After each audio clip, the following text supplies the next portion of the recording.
आखिर भगवान श्री कृष्ण की मृत्यु के समय क्यों आए थे पवन पुत्र हनुमान जी? क्यों वो सचमुच भगवान श्री कृष्ण की मृत्यु के समय वहां पर मौजूद थे? आप देख रहे हैं हिंदी स्टोरी ज्ञान 4K चैनल। साथ ही कमेंट बॉक्स में जय श्री राम, जय जय बजरंगबली अवश्य लिखे। जब जब भगवान श्री कृष्ण का नाम लिया जाता है, उसके साथ सदैव हमेशा उसके महान भक्त हनुमान जी का नाम भी लिया जाता है, जो भगवान शिव के ही अवतार थे। एक महाबलीशाली देवता जिन्हें हरा पाना किसी के भी बस की बात नहीं थी।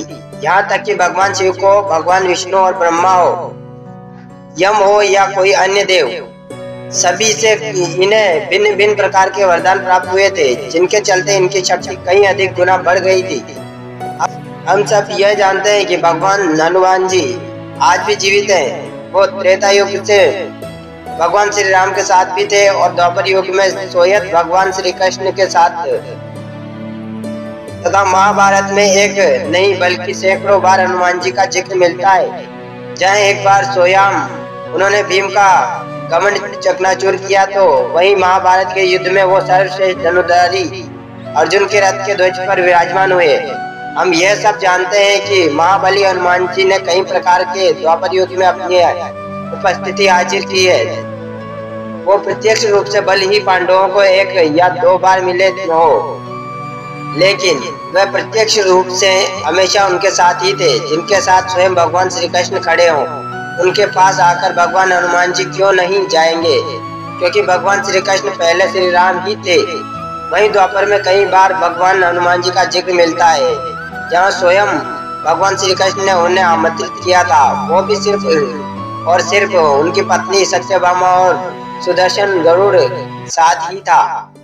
बलराम जी का घमंड चकनाचूर करने के लिए कहते हैं, महाभारत के युद्ध के समय वह प्रत्यक्ष रूप से सबके सामने आए थे, जहां पर स्वयं भगवान श्री कृष्ण के कहने पर उन्होंने अर्जुन की विनती करने पर ही उस समय उनके शक्तिशाली रथ के ध्वज में विराजमान हुए थे, जिससे अर्जुन की शक्ति और अधिक गुना बढ़ गई थी, क्योंकि उनका रथ किसी भी साधारण या दिव्य बाण से चकनाचूर नहीं हो सकता था। लेकिन महाभारत का युद्ध खत्म होने के पश्चात वो वापस अपने उन्हें स्थान में चले गए थे। वहाँ वो सदैव भगवान श्री राम का जाप करते रहते थे। महाभारत का युद्ध अधर्म में धर्म की विजय का प्रतीक था, और जहाँ पर भगवान श्री कृष्ण ने कूटनीति और अपने तपोबल के कारण अधर्मियों का नाश कर दिया था और धरती से सभी अधर्मियों को मिटा दिया था, जिसके बाद उन्होंने अंत में अपना शरीर त्याग कर धाम की तरफ प्रस्थान करने का निश्चय किया। और महाभारत खत्म होने के 36 वर्ष बाद भगवान श्री कृष्ण ने अपना देह त्यागा। इससे पीछे भी पूर्व जन्म त्रेता युग के समय का वो श्राप मौजूद था, जो बाली की पत्नी ने उन्हें दिया था। और वो बाली ही था जो एक शिकारी के रूप में आकर भगवान श्री कृष्ण के पैर पर उन्हें मृत समझकर वार कर देता है, एक बाण छोड़ देता है, जिसकी वजह से स्वयं भगवान श्री कृष्ण को अपनी देह त्यागना पड़ता है। लेकिन एक सवाल उठता है कि जब हनुमान जी को यह सब ज्ञात हुआ था, तो हनुमान जी क्यों नहीं भगवान श्री कृष्ण को रोकने आए?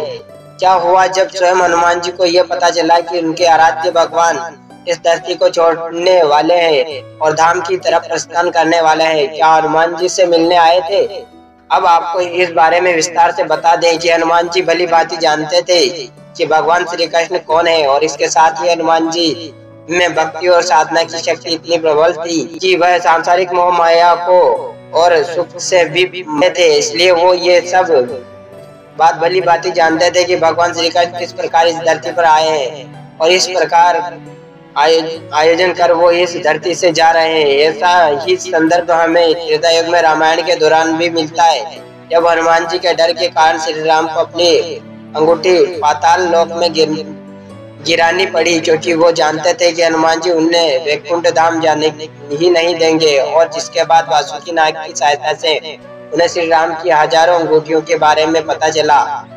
और इस विषय में हम एक पहले हनुमान जी सदैव ही भगवान श्री राम का निरंतर जाप करते रहते थे। उनके मन में केवल श्री राम ही मौजूद है।